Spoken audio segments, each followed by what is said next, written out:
Hi everyone. RRB NTPC ఫిబ్రవరి 15వ తారీఖు అడిగినటువంటి క్వశ్చన్స్ అండ్ ఆన్సర్స్ చూద్దాం జిఎస్కి సంబంధించి. నా ఛానల్ ఎవరైనా సబ్స్క్రైబ్ చేయకపోతే సబ్స్క్రైబ్ చేయండి. ముందుగా భారత్లో కోవిడ్-19 అంటే కరోనా వల్ల చనిపోయిన మొదటి వ్యక్తి ఏ రాష్ట్రానికి చెందినవాడు అని అడిగారు. ఇది కర్ణాటక రాష్ట్రానికి చెందిన వ్యక్తిగా కర్ణాటక ప్రభుత్వం తెలియజేయడం జరిగింది.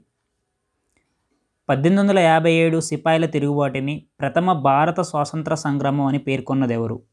ప్రథమ భారత స్వాతంత్ర సంగ్రామం అన్నది ఎవరంటే విడి సావర్కర్ అంటాడు. విడి సావర్కర్.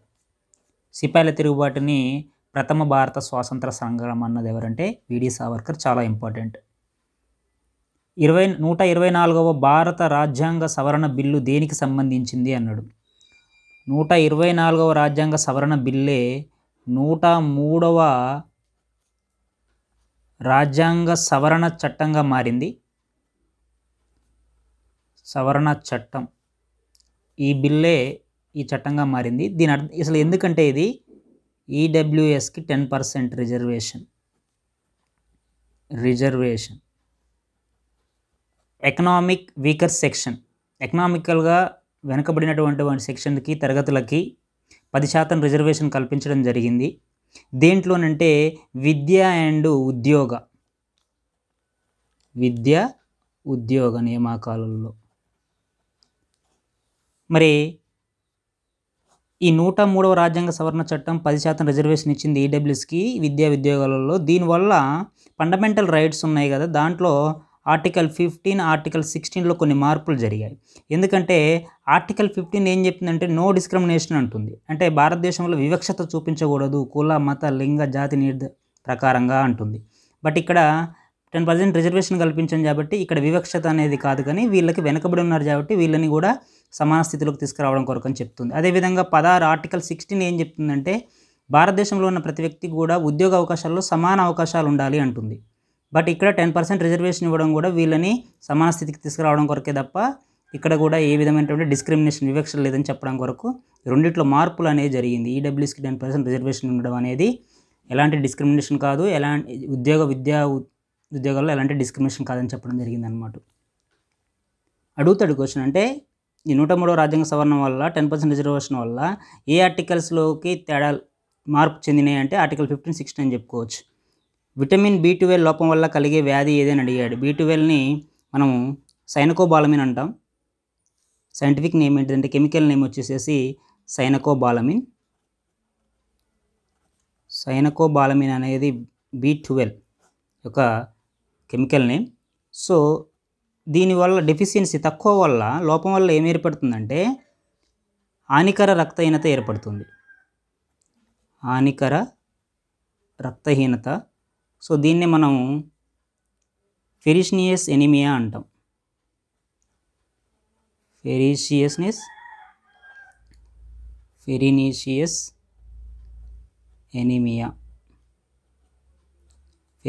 ఎనీమియా రక్తహీనత అంటాం. అదేవిధంగా మెగాలోబ్లాస్టిక్ రక్తహీనత.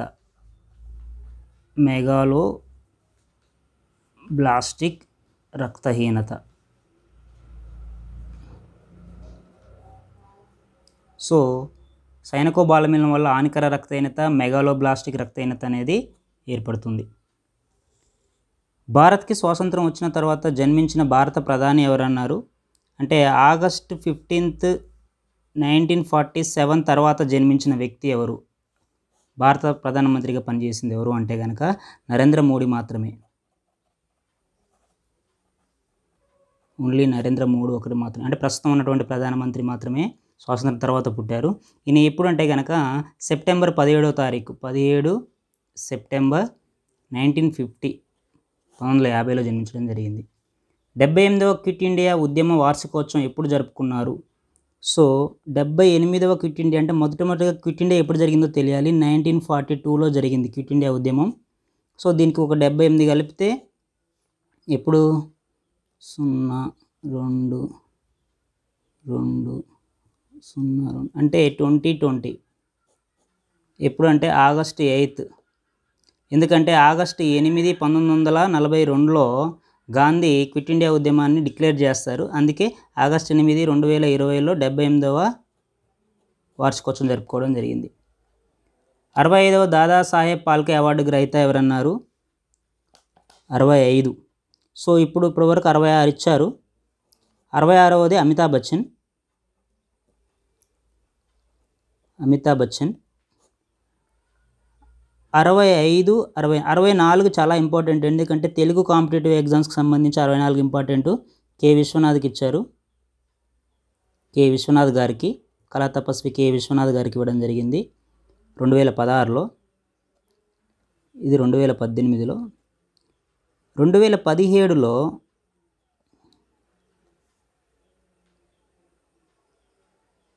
వినోద్ ఖన్నాకి ఇచ్చారు.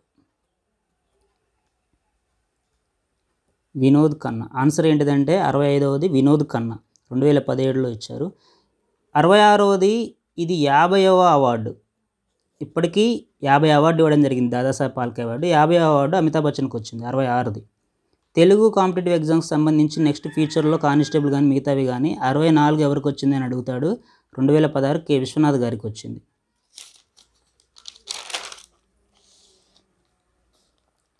పిల్లలలో డ్రగ్ అడిక్ట్ మాదక ద్రవ్యాలకు బానిసలైనటువంటి వారిని రక్షించడం కొరకు యుఎన్ఓ యొక్క ఏ సంస్థ పనిచేస్తుంది అని అడిగాడు. యుఎన్ఓడిసి అంటాం. యునైటెడ్ నేషన్స్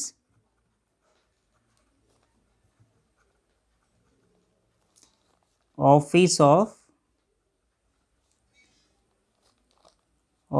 ఆన్ డి అంటే డ్రగ్స్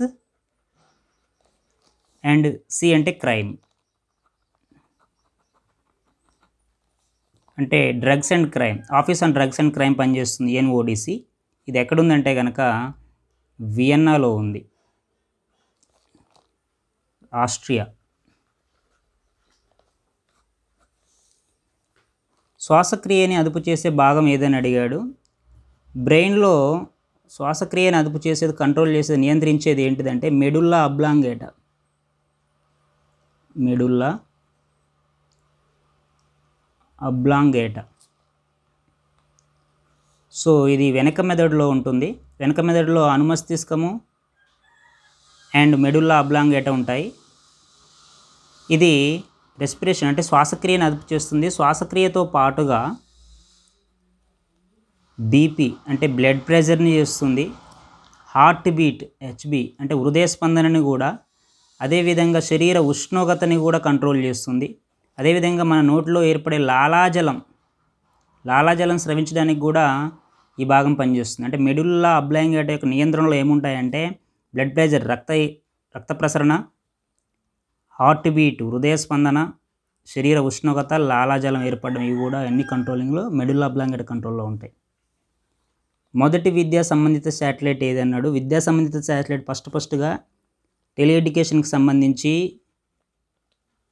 ఎడ్యుశాట్ని ఉపయోగించడం జరిగింది. ISRO EDUSAT Edusat. BHIM full form రాయమన్నాడు. ఇది BHIM అనేది ఏంటంటే మనీ ట్రాన్స్ఫర్ చేసుకోవచ్చు, ఒక మొబైల్ నెంబర్ ఉంటే మొబైల్తో సహా. So Bharat interface money. B అంటే Bharat, BH Bharat, I interface, M అంటే money, Bharat interface money. UID ఉంటుంది కదా. సో యూపీఐ యూనిఫైడ్, యు అంటే యూనిఫైడ్, P అంటే పేమెంట్స్, I అంటే interface. Unified payments interface UPI number ద్వారా, ఐడిన్ ద్వారా మనీని ట్రాన్స్ఫర్ చేసుకోవచ్చు. దాన్నే మనం BHIM యాప్ అంటాం. ఈ మొబైల్లో మనం ఇన్స్టాల్ చేసుకోవచ్చు, చేసుకొని మనీని సెండ్ చేసుకోవచ్చు. భారత్ ఇంటర్ఫేస్ మనీ అంటాం BHIM అంటే. భారతదేశంలో అత్యధికంగా ఉన్న నేలలు ఏమిటి అన్నాడు. అల్యూవియల్ సాయిల్స్ అండి, ఒండ్రు నేలలు అంటాం. ఇవి భారతదేశంలో 43% ఉన్నాయి. మొత్తం సాయిల్స్లో నేలలలో 43% ఈ ఒండ్రు నేలలే ఉన్నాయి. మొదటి పర్యావరణ దినోత్సవం ఎప్పుడు జరిపారన్నాడు. జూన్ 5, 1974లో పర్యావరణ దినోత్సవం. ప్రపంచ పర్యావరణ మిషన్ ఎప్పుడు ఏర్పడిందంటే 72 ఓకే యాక్ట్, బట్ జరుపుకుంది మాత్రం పర్యావరణ దినోత్సవం 74లో జరుపుకున్నారు జూన్ 5న. భారతదేశంలో మొట్టమొదటిసారిగా పర్యావరణ దినోత్సవానికి హోస్ట్గా ఎప్పుడు భారత్ ఉన్నదంటే హోస్ట్గా ఉన్నది 2011లో. 2011 జూన్ 5కి భారతదేశమే ఆతిథ్యం ఇవ్వడం జరిగింది. ఏది పర్యావరణ దినోత్సవానికి రోజుకి. బట్ 2018లో భారత్లో సదస్సు జరిగింది. ఇక్కడే థీమ్ ఏంటిదంటే బీట్ ద పొల్యూషన్. ఏంటిది? Beat the pollution. Beat plastic pollution. 2018లో జరిగినటువంటి థీమ్కి భారత్లో బీట్ ప్లాస్టిక్ పొల్యూషన్. పర్యావరణ దినోత్సవానికి ఎప్పుడు ఇచ్చిందని అడిగితే కనుక 2011లో మొట్టమొదటి ఆతిథ్యం ఇచ్చింది. 2018 టోటల్ ఆతిథ్యం ఇవ్వడం జరిగింది. ఈ క్రింది వాటిలో యునెస్కోకి సంబంధించి తప్పుగా జత చేర్చింది ఏదని అడిగాడు. ఫతేపూర్ సిక్రీ ఉత్తరప్రదేశ్లో ఉంది. 86లో యునెస్కోలో చేరింది జాబితాలో. ఓకే, కరెక్టే. సూర్యదేవాలయం ఒరిస్సాలో ఉంది. కరెక్టే. 84లోనే యునెస్కోలో చేరింది. ఓకే. మహాబలిపురం తమిళనాడులో ఉంది. మహాబలిపురం కట్టడాలు అన్నమాట తమిళనాడులో ఉన్నాయి. 84లో యునెస్కోలో చేరింది. కరెక్టే. ఎలిఫెంటా గుహలు కర్ణాటకలో లేవు, ఇవి మహారాష్ట్రలో ఉన్నాయి. మహారాష్ట్రలో ఉన్నాయి ఎలిఫెంటా కేవ్స్. 87లో కరెక్టే. 87లోనే ఎలిఫెంటా కేవ్స్ యునెస్కోలో చేరాయి, కానీ స్టేట్ మాత్రం తప్పు. సో ఆప్షన్ ఎలిఫెంటా కేవ్స్ పెట్టుకోవచ్చు. ఆర్బీఐ చిహ్నంలో ఉండే గుర్తులు. ఆర్బీఐ చిహ్నంలో ఇక్కడ రిజర్వ్ బ్యాంక్ ఆఫ్ ఇండియా అని ఇంగ్లీష్లో ఉంటుంది, ఇక్కడ హిందీలో ఉంటుంది రిజర్వ్ బ్యాంక్ ఆఫ్ ఇండియా అని. సో ఈ మధ్యలో వచ్చేసేసి ఇక్కడ టైగర్ ఉంటుంది. ఈ టైగర్ బ్యాక్ సైడ్ నుంచి ఒక ఫామ్ ట్రీ ఉంటుంది, చెట్టు ఉంటుంది. ఇక్కడ చెట్టు, ఒక ఫామ్ చెట్టు ఉంటుంది. దీని ముందు వచ్చేసేసి ఒక టైగర్ ఉంటుంది. సో ఇది సింబల్, అంటే a palm tree and palm tree tiger. భూమి బాహ్య పొరను ఏమని పిలుస్తారు అని అడిగాడు. క్రస్ట్ అంటారు. 3 పొరలలో క్రస్ట్, మ్యాంటిల్, కోర్ ఉంటుంది. క్రస్ట్ తర్వాత మ్యాంటిల్, అంటే బయట నుంచి చూసుకున్నప్పుడు లోపల కోర్లో మళ్ళీ ఇన్నర్ కోర్ ఉంటుంది, అవుటర్ కోర్ ఉంటుంది. పారా ఒలింపిక్స్లో భారత్కి 2 గోల్డ్ మెడల్స్ని సాధించిన వ్యక్తి ఎవరని అడిగారు. పారా ఒలింపిక్ సో దేవేంద్ర జజారియా. ఎవరంటే దేవేంద్ర జజారియా. ఇతను 2004లో ఒక గోల్డ్ మెడల్ వచ్చింది జావెలిన్ త్రోలో. అదేవిధంగా 2016లో కూడా వచ్చింది జావెలిన్ త్రోలోనే అథ్లెట్స్. సో ఇదేమో ఏథెన్స్లో జరిగింది 2004లో. 2016లో రియోలో జరిగింది బ్రెజిల్లో. సో ఈ రెండిట్లో కూడా గోల్డ్ మెడల్ రావడం జరిగింది. అంటే మొట్టమొదటి వ్యక్తి అనమాట గోల్డ్ మెడల్ 2 సార్లు వచ్చినటువంటి వ్యక్తి. సింగిల్గా వచ్చాయి కానీ బట్ 2 సార్లు గెలుచుకున్నటువంటి వ్యక్తి ఇతను ఒక్కడే, Devendra Jhajharia. MB full form కంప్యూటర్కి సంబంధించి ఎంబీ అంటే కనుక మెగాబైట్ అంటాం. దాదాబాయి నవరోజీ హౌస్ ఆఫ్ కామన్స్కి ఎప్పుడు ఎన్నికయ్యారు. హౌస్ ఆఫ్ కామన్స్కి ఎప్పుడు ఎన్నికయ్యారంటే grand old man of India అని కూడా పిలుచుకుంటాం దాదాబాయి నవరోజీని. సో ఇతను 1892లో ఎన్నికయ్యారు. ఎప్పటి వరకు అంటే 1895 వరకు కూడా ఉన్నారు. ఈ హౌస్ ఆఫ్ కామన్స్ అంటే ఎంపీ అన్నమాట. మనకి ఎంపీ అయితే మెంబర్ ఆఫ్ పార్లమెంట్ ఎలాగానో అలాగే బ్రిటిష్ పార్లమెంట్కి సంబంధించి హౌస్ ఆఫ్ కామన్స్ అంటాం.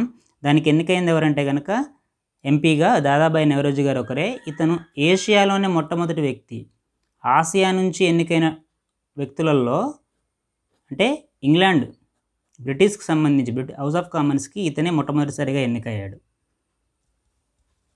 భారత సుప్రీంకోర్టు మొట్టమొదటి మహిళా న్యాయమూర్తిగా జడ్జిగా ఎవరు ఎన్నికయ్యారు అని అడిగారు. ఫాతిమా బీవి గారు. ఫాతిమా బీవి. ఎప్పుడంటే 1989లో, అప్పటి నుంచి 1992 వరకు కూడా ఈమె సుప్రీంకోర్టులో జడ్జిగా పనిచేయడం జరిగింది. ఓకే, ఇవే తమిళనాడు గవర్నర్గా కూడా పనిచేశారు. Okay, anyway thank you.